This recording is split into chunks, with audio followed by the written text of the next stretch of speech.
Hello, everybody. I'm sorry this is one of my random videos. I kind of stay out of the limelight, or for whatever reason. Sometimes, even when I'm in the limelight, no matter how bright it is, sometimes you still don't see me. But it's okay. I'm like this because I'm having a day. I was working on some projects, Mother's Day projects and memorial projects, and I just had to stop, because my son asked me to do something for him. So I started to go halfway there. Started having one of my moments where my vertigo was kicking in. So it was as if, you know, the road was weaving in, like it was like I was weaving, almost trying to stay inside the lane. And then my anxiety kicked in to where I'll sometimes feel like I'm blacking out, and then I have to wake, shock myself back up to alertness or whatnot. So I was just like going through it. So I called my son and I told him, I said, you know what, son, I said, I'm sorry. No, I said I was coming, but I'm going to have to cancel. I said, because it's dangerous. I can't get there. So I'm going to have to turn around. He understood, said he found another way, even though I felt bad. But I'm telling you, getting home was a challenge, because it's raining outside. And again, I had my baby girl in the back. She fell asleep, but it's raining outside, and I'm literally pushing it. Not pushing as far as speeding and whatnot. I'm literally driving and trying to stay in, stay straight in the straight lane, stuff like that. And every now and then I'll find myself drifting to the other side, and then trying to get to straighten it up. Then I'll go to that side, and it's like this vertigo is a beast. Sometimes when it kick in, but it's horrible. But nevertheless, I made it home safely. Um, I've been saying a lot has been going on lately. It's been very quiet, so to speak, as far as my mind, my spirituality, the wisdom that I pray for often. It's almost like it shut off for a minute to where I just can't. It's like I have nothing, you know. So excuse me for all the yawning. So I just been pushing it, I just been pushing it, and pushing myself to keep going, you know.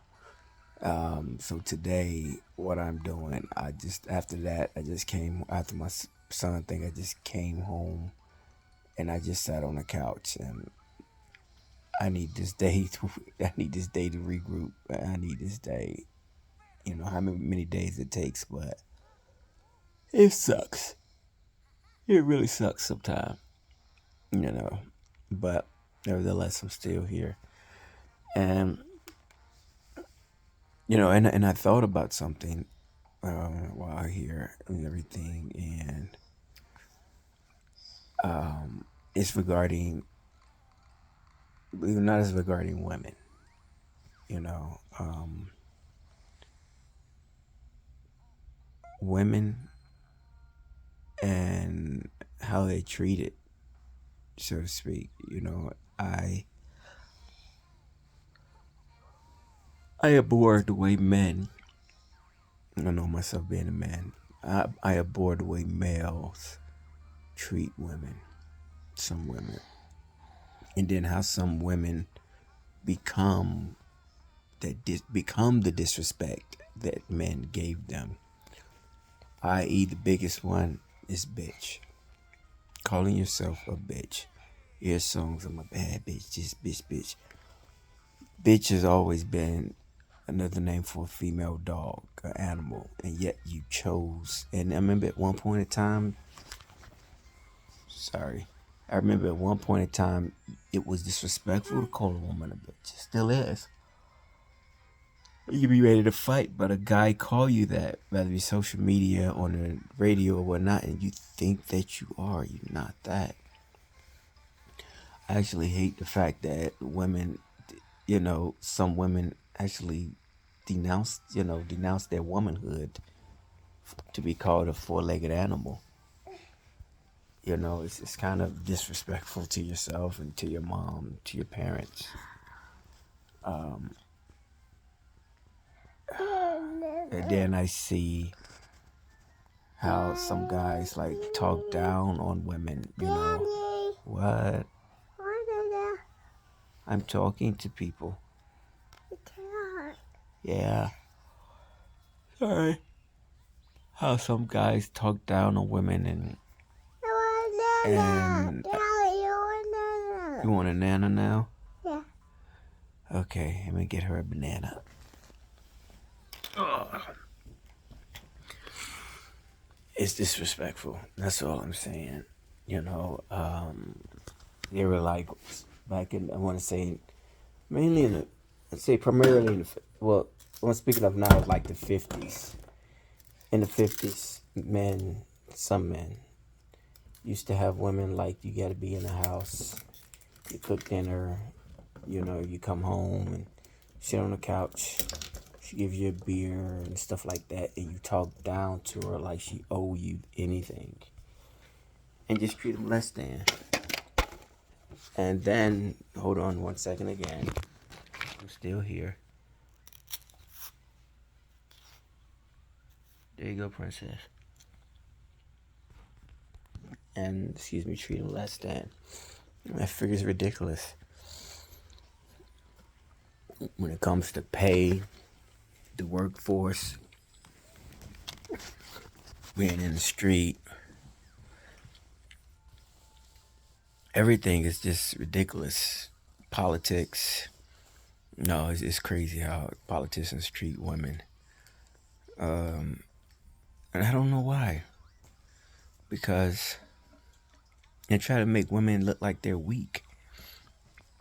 Women are far from weak, my friend. Far from weak. In fact, they are some of the strongest people on this planet, beings on this planet. Not to sound vulgar, but try to push a 6-pound human being out of your urethra. See how that works out for you. Or out of your egg. But nevertheless, they're strong. Women are strong. Women are needed. They're part. Nobody would be here without women. But yet some men like to think that they rule everything. We're over them. Women is the weakest. We're the strong. And it's like, bruh, if it wasn't for that woman, you wouldn't be here. And it kind of shows the lack of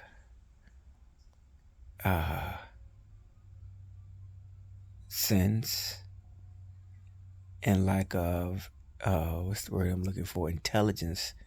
When a person says that a woman is weaker than a man and stuff like that, it lacks intelligence, because it's like, if she's weak, how did you get here, dude? She is here for a reason. She is just as important as you are. Her being is just as important as you are. You can't have one without the other. You can't have a man without a woman. You can't have a woman without a man. They complement each other. It's two, a duality. Hence the Trinity. The woman, the man, and God. That's powerful spiritual energy that brings you together to create another life. But yeah, I just thought about that even though I'm feeling like, ugh, and sometimes the room is spinning. I just thought about that. So whenever I hear another guy call another woman a bad bitch, or a woman call herself a bad bitch, first thing to come to me is a cringe and be like, wow, makes no sense. And if our youth we supposed to guide our youth and stuff like that, we're doing a piss poor job. We're guiding them right down the hole. But yeah, that's it for the most part. I'm gonna get back to trying to relax and trying to, keep things focused and stuff like that. It too is a task, but I will get there. All right. Sorry for boring y'all. I just had some things in my mind. All right. I love you. Love you to life. There's nothing you can do about it. But I love you to life, and I pray you all the best and peace in whatever journeys that you're taking, and confirmation to the answers that you have, and wisdom in everything that you do, and the ear to hear the Most High when He's speaking to you, and a discernment to know when it is Him that's speaking to you and not the other thing, so to speak. All right. Peace and blessings and joy. Try to smile even when it hurts. All right. Y'all take care. Love you.